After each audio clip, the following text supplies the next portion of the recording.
Halo, selamat pagi pemirsa, apa kabar Anda hari ini? Senang sekali kami dapat menjumpai Anda dalam Berita Papua. Saya Yuni Rumbarak bersama tim redaksi telah menyiapkan sejumlah berita menarik dan aktual untuk Anda. Berikut 3 berita utamakan.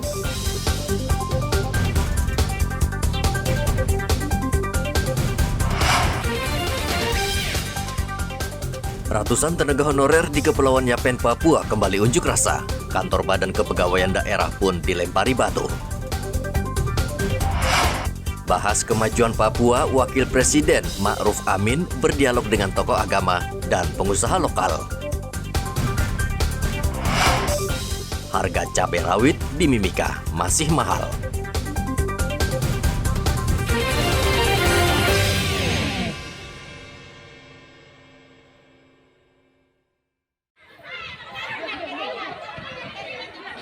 Ratusan tenaga kerja honorer di Kepulauan Yapen, Papua kembali unjuk rasa mendatangi kantor DPRD Kepulauan Yapen. Pengunjuk rasa kembali menuntut pemerintah mengangkat mereka menjadi pegawai tetap karena sudah puluhan tahun bekerja sebagai tenaga honorer. Sebelum menuju kantor DPRD, mereka mendatangi kantor Badan Kepegawaian Daerah BKD Kepulauan Yapen, kemudian melemparinya dengan batu. Mereka memperjuangkan nasib dengan mendesak anggota dewan membentuk panitia kerja khusus untuk mengevaluasi hasil pengumuman calon pegawai negeri sipil yang dinilai bermasalah. Tetapi realitanya, hasil pengumuman pengangkatan honorer formasi 2021 tahun 2023 nomor 800/1589 yang mana telah ditemukan berbagai kejanggalan, di antaranya pengangkatan nama-nama bukan honorer dalam formasi ini. Temuan dominan marga tertentu yang sama dengan oknum pejabat BKD. Nama-nama honorer di bawah 5 tahun yang patut diduga mengandung unsur tindak korupsi, kolusi, dan nepotisme. Perbuatan ini sekaligus mencerminkan ketidakmampuan kita dalam melaksanakan validasi dan verifikasi data. Padahal sejatinya tidak demikian. Jasten Simanjuntak, Wakil Ketua 1 DPRD Kepulauan Yapen, berjanji akan membantu ratusan tenaga honorer dengan membawa aspirasi mereka ke penjabat bupati serta instansi terkait. Bapak Ibu, apa yang saudara rasakan, saya sebagai pensiun pegawai negeri, saya sudah alami. Saya terima aspirasi ini dengan sukacita dan kami akan proses dan letukan sampai ke atas. Apapun itu nanti tanggung jawab anggota DPR melanjutkan sampai ke Pak Bupati. Barangkali itu yang saya sampaikan, kurang lebihnya kami mohon maaf. Sekarang saya terima aspirasi ini. Massa sempat emosi dan menduduki kantor DPRD Yapen untuk menunggu jawaban pasti dari anggota DPRD. Mereka bergerak pulang setelah anggota dewan berjanji memberikan jawaban. Eman Beta melaporkan dari Kepulauan Yapen, Papua.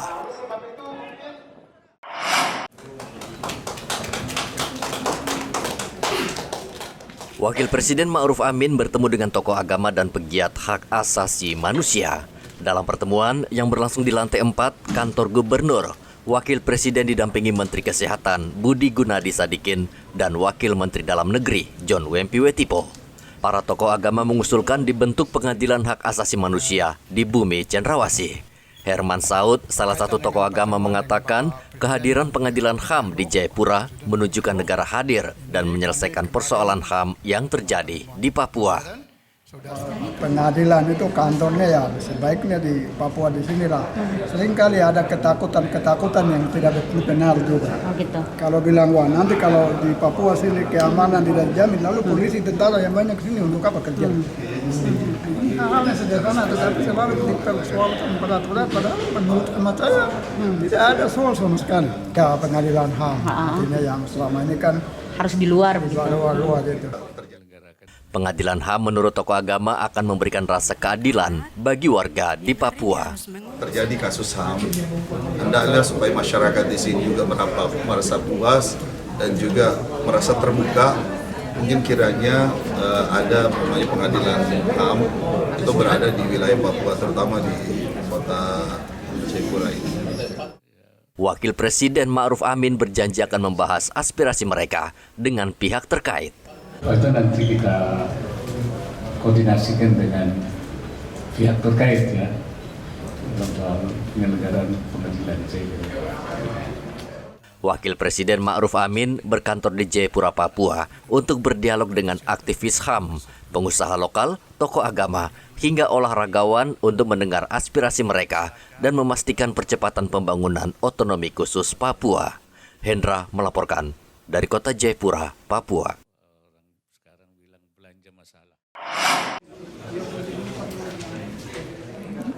Wakil Presiden Ma'ruf Amin bersama Menteri Kesehatan Budi Gunadi Sadikin dan Wakil Menteri Dalam Negeri John Wempi Wetipo juga menggelar rapat koordinasi Badan Pengarahan Percepatan Pembangunan Otonomi Khusus. Pembahasan seputar pembunuhan sumber daya manusia, pendidikan, keamanan, hingga pemekaran wilayah di 4 daerah otonom baru. Rapat dilangsungkan di lantai 4 kantor Gubernur Papua dan dihadiri penjabat Gubernur Papua Barat, penjabat Gubernur Papua, penjabat Gubernur Papua Selatan, penjabat Gubernur Papua Tengah, penjabat Gubernur Papua Pegunungan, dan Sekda Provinsi Papua Barat Daya. Wapres mendengar segala masukan dan hambatan yang dihadapi pemerintah daerah untuk melengkapi unsur kepegawaian, termasuk peningkatan kualitas pendidikan. Rapat koordinasi untuk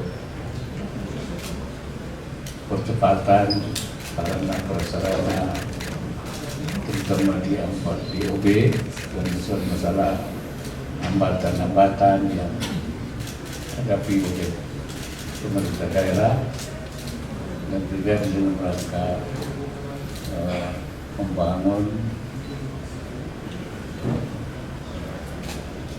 yaitu pemerintahan untuk melengkapi, mengefektifkan pemerintahan dengan pegawai-pegawai yang diangkat, termasuk juga masalah-masalah yang terkait dengan peningkatan kualitas pendidikan. Penjabat Gubernur Papua Barat Paulus Waterpau mengatakan kepala daerah siap menjalani program pusat untuk menekan jumlah stunting, inflasi, kemiskinan ekstrim, dan percepatan kesejahteraan masyarakat setempat. Tugas kami sebagai wakil pemerintah pusat yang ada di Papua ini. Jadi, artinya sekarang kita juga sudah 6 provinsi dan dibentuk asosiasi. Sehingga peran asosiasi itu dia biarlah menjadi sebuah kelembagaan juga yang nanti bisa mewakili aspirasi dari daerah masing-masing yang kita bawa dalam satu paket. Kira-kira begitu. Yang kedua, kita juga siap untuk melaksanakan program pusat dari pemerintah ya, terutama itu stunting, kemudian juga inflasi, kemiskinan ekstrim dan juga mencoba percepatan kesejahteraan masyarakat di sini. Termasuk juga kita jaga situasi kondisi dalam yang aman dan terkendali dalam rangka menghadapi pemilu. Saat ini ada 4 provinsi baru, yakni Provinsi Papua Selatan, Papua Tengah, Papua Pegunungan, dan Papua Barat Daya yang telah diresmikan sejak 2022 lalu. Hendra melaporkan dari kota Jayapura, Papua.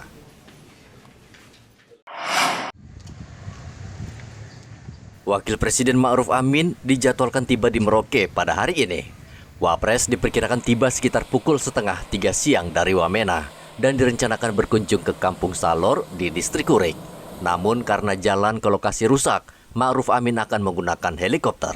Sementara kemarin hasil Vikon itu bahwa Wapres itu datang hari Kamis itu siang, jam 1 jam 2, kemudian kemarin karena jalannya yang menuju ke KTM sana kurang bagus sehingga diupayakan untuk pakai helikopter. Tetapi ternyata helikopter yang ada di sini kurang memenuhi standar untuk kepala negara sehingga harus berhubungan dengan pusat. Sampai sekarang itu helikopternya belum ada kepastian, informasi begitu. Kalau nggak ada kepastian helikopter berarti Pak Wapres hanya ada di hotel itu atau di kantor gubernur sekarang. Oh gitu. Di lokasi, Wakil Presiden Ma'ruf Amin akan meletakkan batu pertama pembangunan kantor gubernur Papua Selatan. Wapres kemudian bermalam di Merauke dan pada Jumat 13 Oktober, Wapres akan sholat Jumat dan setelah itu akan meninggalkan Merauke, Papua Selatan. Muhammad Ridwan melaporkan dari Merauke, Papua Selatan.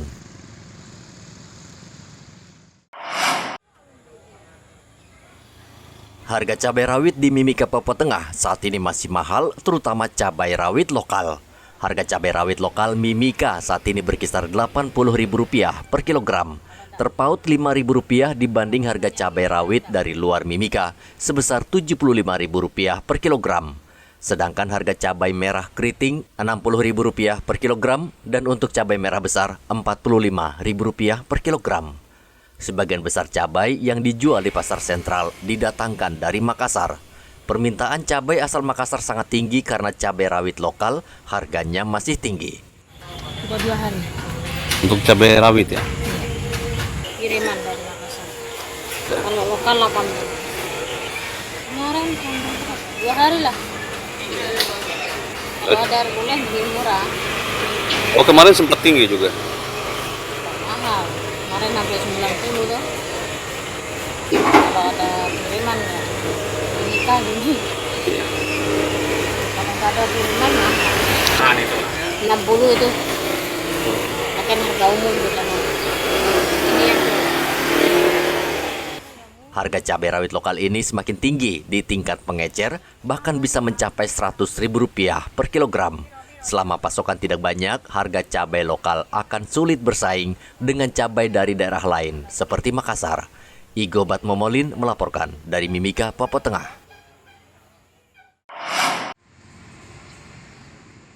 Akibat cuaca ekstrim di Merauke, banyak warga menderita infeksi saluran pernapasan akut atau ISPA. Kepala Dinas Kesehatan Merauke Neville Muskita mengatakan warga diminta untuk mewaspadai kondisi cuaca saat ini karena bisa memicu bertambahnya penderita ISPA. Infeksi saluran napas lah. ISPA ya? Ya. Ada kan perubahan iklim ya, panas dingin. Ada pengaruh karena asap kebakaran, Pak Dokter? Susah kita justifikasi kayak begitu kan, oh ini sakit karena asap ya. Oh, hanya tapi karena perubahan iklim ya, termasuk juga asap mungkin saja. Tetapi kan kita tidak bisa karena ini sakit karena asap kan. Hingga kini petugas Dinas Kesehatan Merauke masih mendata jumlah pasti penderita ISPA di sejumlah fasilitas kesehatan. Muhammad Ridwan melaporkan dari Merauke, Papua Selatan. Bapak Ibu sekalian yang mungkin tidak bisa saya sebutkan satu persatu. Dalam safari pemilu di Merauke, Papua Selatan, Kapolda Papua menemui KPUD, Bawaslu, dan 18 ketua partai politik beserta pemilu. Dalam pertemuan ini hadir KPUD dan Bawaslu dari 4 kabupaten di Papua Selatan, yakni Kabupaten Asmat, Bovendigol, Mapi, dan Merauke. Kita urung rembuk untuk melihat persoalan-persoalan terkait dengan pemilu. Sebagai masalah satu tadi, masalah pembiayaan. Nah itu kan tidak bisa kita, kalau tidak kita duduk sama-sama mencari solusi, mencari jalan keluar, mana yang belum terkonek itu kan pada kesempatan itu kan bisa kita komunikasi lintas beberapa arah. Nah dengan ada begitu kan persoalan-persoalan yang masih mengganjal, mudah-mudahan itu bisa ada jalan keluar. Safari pemilu ini dilakukan Polda Papua untuk mengetahui kendala dan kesiapan khususnya daerah otonomi baru yang baru dimekarkan termasuk pengamanan saat tahapan pemilu. Muhammad Ridwan melaporkan dari Merauke, Papua Selatan.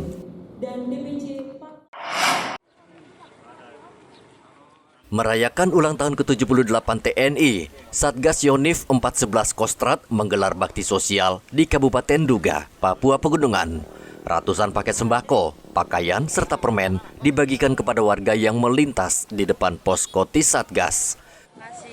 Terima kasih pada ini 411. Terima kasih. Wah. Siap, hormat Pak. Program ini sudah berjalan di Kabupaten Duga sejak 4 bulan lalu. Personel pos juga membagikan sembako serta makan bersama dengan anak-anak di rumah yatim dan duafa Baitul Rasul. Bakti sosial seperti biasa kita berbagi. Kali ini ada yang lain karena kita berbagi baju untuk anak-anak. Luar biasa, ibu-ibu dan anak-anak antusias. Apa yang kita bawa, apa yang kita persiapkan siang ini tidak memakan waktu yang lama. Jadi semuanya bahagia, semuanya senang. Semoga semua ini bermanfaat. Pandawa terus ingin selalu berbuat tulus, yang ikhlas, dan tentunya yang terbaik. Kandi Pandawa terus manunggal. Pandawa berhasil. Kostrat. Bakti sosial merupakan upaya TNI membantu masyarakat miskin di pedalaman. Arthur melaporkan dari Nduga, Papua Pegunungan. Informasi tadi sekaligus menutup jumpa kita dalam Berita Papua hari ini. Saya Yunrum Barar bersama tim redaksi mengucapkan terima kasih atas perhatian Anda. Selamat pagi dan sampai jumpa. Wanyambe.